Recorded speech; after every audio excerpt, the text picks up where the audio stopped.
Wow. Well, today is Wednesday, September the 24th, 2003. This interview is taking place at the Riley County Courthouse Plaza on 4th Street in Manhattan, Kansas. We're interviewing World War II veteran Bryant today. He was born November the 8th, 1920, and now lives at 1213 Bertrand Street here in Manhattan. My name is John Lindholm, and I will be doing the interviewing, and Kent Smith is doing the recording. So, Ira, would you please state your name, rank, serial number, and your branch of service to start with? My name is Bryant. I was born, is that what you asked me? Born in 1920, enlisted in the Marine Corps. My serial number was 463617. Your rank was when you came World War II. I was discharged as a corporal, and in the Korean conflict, I was a sergeant. Sergeant, okay. So you got called back in then, huh? Yes. So you were born in Independence, Kansas, and you said your dad hauled you into Independence in a buggy. Is that right? Your mother? That's correct. Mm-hmm. Can you tell us a little bit about that? No. See, I hadn't been undercover delivered yet. Huh? I can't tell you much about that. I mean, just what they said. Well, but he was. It was kind of unusual for anybody to be. I mean, most births weren't performed in hospitals. Yeah. But my dad took my mother to Independence in a buggy before I was for delivery. Mm-hmm. I don't know. He had that ranch at Elgin when I was born, and he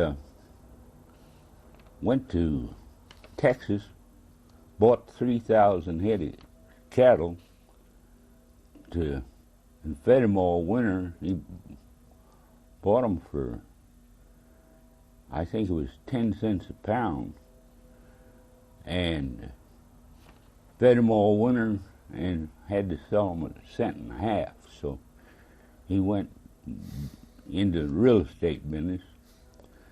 I mean, he had a degree from Winfield, and so we moved around quite a little bit. He bought hotels, got the business going, I mean, and then he'd sell it and move on to another one. So I went to school in 3 different states, in Kansas, Arkansas, and Kentucky. I guess that's about it. Where were you for high school then? I was in high school, well, in Fall River, Kansas, for a while, and then I went to Sedan to high school, and then we went to Granola, and then Granola was where you graduated from high school. Yeah. Well, yeah. Mm-hmm. Do you have any brothers or sisters? No, I don't. Well, I had a half brother and a half sister, mm-hmm. And Judge, well, he took my brother, and well, both kids took their their fathers. Not my father, their deputy father's name. Mm-hmm. Well, after you got out of high school, what did you do between then and the time you went into the service? Well, I really didn't get out of high school until, I mean, I took that examination to get my diploma. Oh, uh-huh. I mean, you know, after I got out of service. Oh. So you were doing what on when Japan bombed Pearl Harbor? What were you doing on December 7th in 1941? Well, I thought I said I was in school in Burlington, Kansas, radio school. Okay. The CMTC camp. Yeah. And then, And because they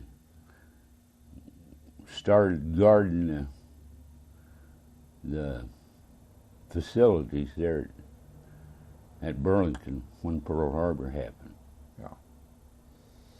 okay, and you went into service, enlisted on in June of '42. Is that right? Yes. And this is where? Hmm? Where did you enlist? I enlisted in Independence. I mean, Yeah. that's where recruiting officer Yeah. was. And they sent you to Kansas City, Kansas. Is that right? Yeah. Uh-huh. And then right on out to San Diego. What was the name of the camp or base at San Diego? You remember? Well, I was in Marine Corps base for my basic training in San Diego, California. Then I went to Camp Miramar, don't have in California. And then after that, went to the Mojave Desert.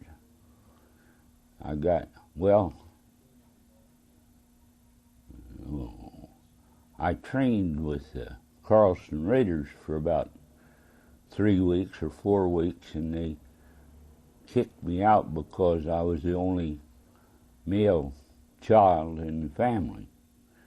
And so then I got in the Air Corps. And The Marine Air Corps? yes. Mm-hmm. And what did you do there? Well, I was a telephone person, and telephone, switchboards and telephones run lines. I also was a mech on B-24, and then they sent me to aerial gunnery school, and then I was back to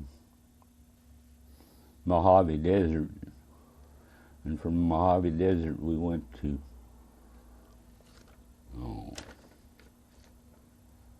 Emerald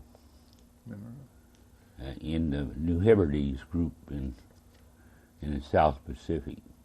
Yeah. And then on up to Guadalcanal. Okay. You were on the landing at Guadalcanal, in on the... Well, it was still cleaning up, we had snipers and whatnot, and that was about it. Okay. Then where did you go from there? From Guadalcanal, I mean, we were a photographic squadron, and so I had 32 missions from Guadalcanal over back. We took pictures of the islands on up that we was going to attack. Okay, so... And for gun emplacements and whatnot. So you were in what kind of an airplane to do this? B-24. A B-24, taking pictures, huh? Mm-hmm. Yeah. Yeah. And let's see. Boy.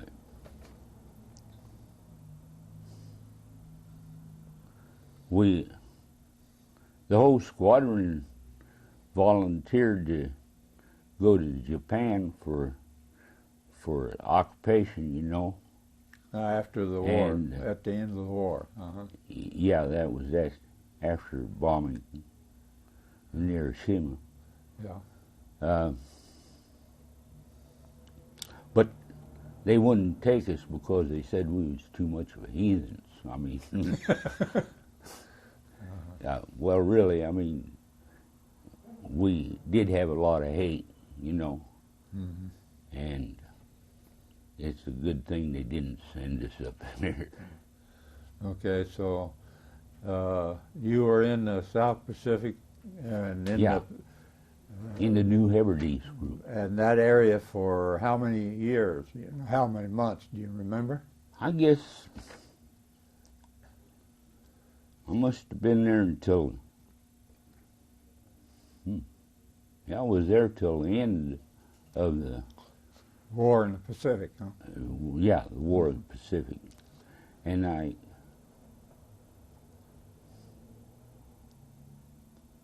gosh, it seems like I must have been there 2 years and a half at least. Okay. And from there, then you came back to the States? Oh, yeah. Went to, let's see, Tampa. What's the name of that? Mare Island. We was, I mean, we came back to Mare Island and then got a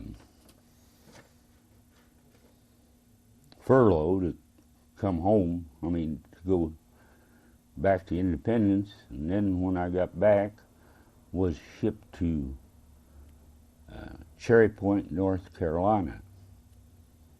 And then I was there until I was discharged from Camp Lejeune. I was one of the first waves of people that got discharged. I mean, it depended on how many points you had, whether you got out when you got discharged from the service. Yeah. So that was in March of 45, huh? Yes. That's correct. Yeah. When did you meet Edna, your wife? Well, got here, you see, I came here to college on the GI Bill because I make more money that way than I could with the job I had before. So I thought maybe I'd get a little education and get paid for it too, you know. And I met my wife, God, I guess it was in 46, after she got out of the service. Yeah, she was in the Marines too, right? Yes. So you were here in school in 46, and did you then graduate or not? No, I wasn't smart enough to graduate. I mean, I don't know. I wanted to get through.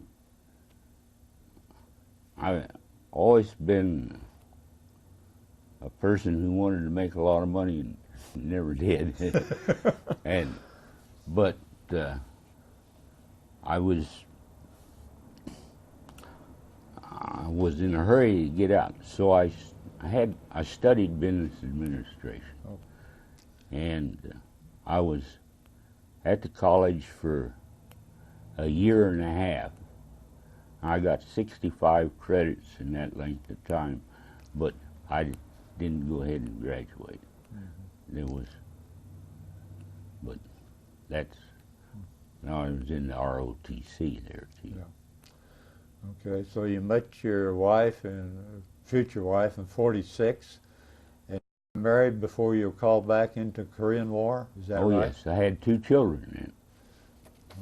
And a boy and a girl, or? No, just all girls. All girls. 3 girls in the family. Okay. And so, how old were they when you got called back up? Well, Peg was 3, and Kathy wasn't born yet. No. And then Sioux came along in '56. So that after was the quiet. war. So you got called back up in September of 1950. That's what you have Well, indicated here. I guess. And you served until next March of '51. And you went to North Korea or Korea? No, I didn't go overseas. I went to, well, I was out at El Toro, California, and I was with a radar group and so we was getting ready to go overseas, and we needed a carrier person for our squadron. And so they sent me to Fort Monmouth to school for carrier equipment. And I got there, and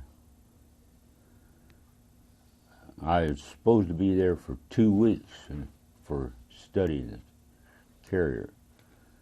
And I was called in to the office, the Marine Corps, and I said I'm only supposed to be here for 14 weeks. I mean, 14 days? no, more than that. Okay. And I don't remember exactly what 2 months, I think it was. And so the school required you to go through all the basic electronics and everything before you got to carrier school, practically. And I told the colonel that I was only sent up here for a short time for and he said, with your ribbons and all, he says, you can stay here for the whole period of time. And so I don't remember for sure. It was probably 6 months or more going to school. And so I spent most of my time in schooling when I was in the Korean conflict. And then after got through school, I went to Cherry Point, North Carolina again. Your family was able to go with you? Edna stayed here until, well, till almost time for me to get discharged. And then when a few weeks before I got discharged, I came home and got in the kids and took them to Cherry Point. And I got there, and it was kind of hard to find living quarters. I mean, you know, because I had kids, they didn't want to rent me a place. And I had been hunting for a place to stay, and I take the messages into the General every morning when I mean, that was part of my duties, and I'd always say, good morning, sir, how are you this morning, top of the morning to you today, you know, and give him the printouts, you know. And he kind of got to like me. And I told him, I said, I can't find a place and I can't get into living quarters. And he said, why don't you go up and talk to Captain so-and-so? and see if you can't in the Quonset huts down there. So I went up and talked to him, and he put me right into one of them Quonset huts. You think somebody make a phone call while you were going from one to the other? Apparently. I got along with him. That was about it. Yeah. Then you got in late in March then of '51, and then what have you done since then? What have I done since then? Just briefly, I was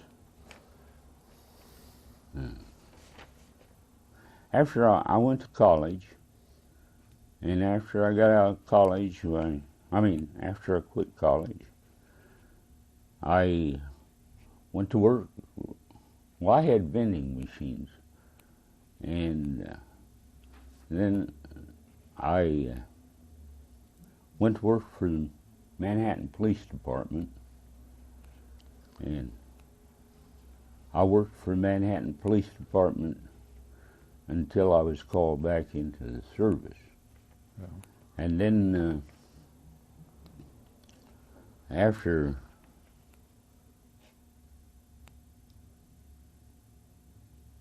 I got out of the service, I went, Clint Bolt was chief of police, and I went and told him that I was ready to go to work, and he told me that I'd have to wait 2 weeks because that's when the next pay period started. And I went to Fort Riley, applied for a job in electronics, and had to take another physical examination, and I asked Mrs. Campbell, I said, now how soon do I go to work? And she said, you went to work this morning when you went to take your physical. And it was a day before Thanksgiving, and I said, what do they do over the holidays? And she said, you'll be paid for those holidays, and I think I got 2 days off or something like that. And then I worked as a electronic communication equipment specialist for the Army until I retired in '79. Okay, so right here in Manhattan and out at Fort Riley, huh? Yeah. Uh-huh. Okay, and where are your girls now? Margaret, let's call her Peg, she's in Roslyn, Washington, and she was a occupational therapist, teacher at Yakima, and now she's doing just interviews. Just appointment, occupational. Yeah. And Kathy, she's in Houston, Texas, and she works for the city there. Mm-hmm. And Susan has her master's degree in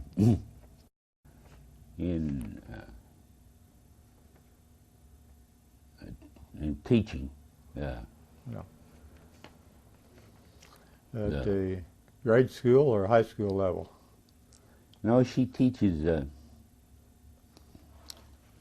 the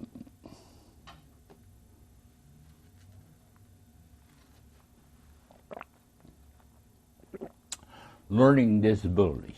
Oh. Uh-huh. And she's in Ogden, teaching in Ogden. Okay.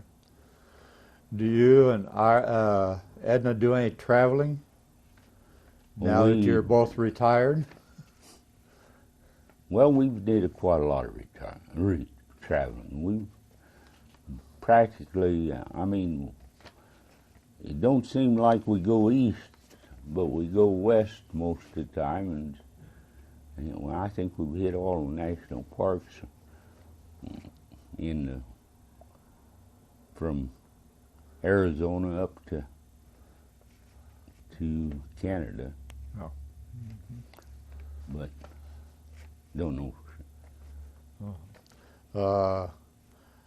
What was your, say, most memorable or the thing that you remember about World War II?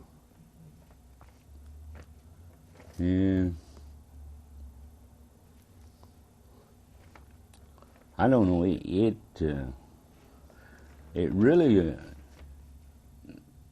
kind of appears to me as being a dream or a nightmare. You know, I mean, can't really pick out any one special thing that. Okay. No. Do you have anything else you'd like to say about your military experiences? No, I think that pretty well covers it. I don't know. Sometimes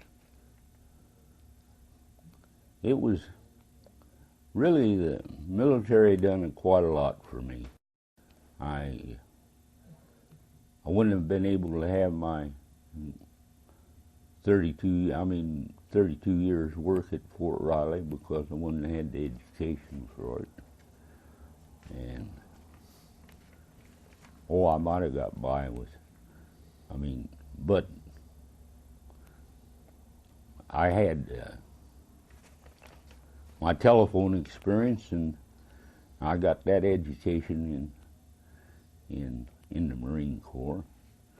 Of course, I had the radio before that. Didn't very well. I'm not well prepared. Well, it looks like that what you did there in the service was very fruitful and helped you in your post-military career. And we thank you for coming in and talking to us about your experiences today. Okay. And well, appreciate you having me, but I don't know whether it was. I had too much to offer. Okay. Well, we do thank you for coming in, and it'll be in the records then. Okay.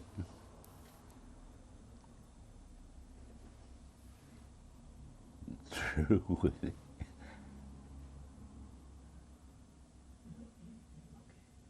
Okay. Okay.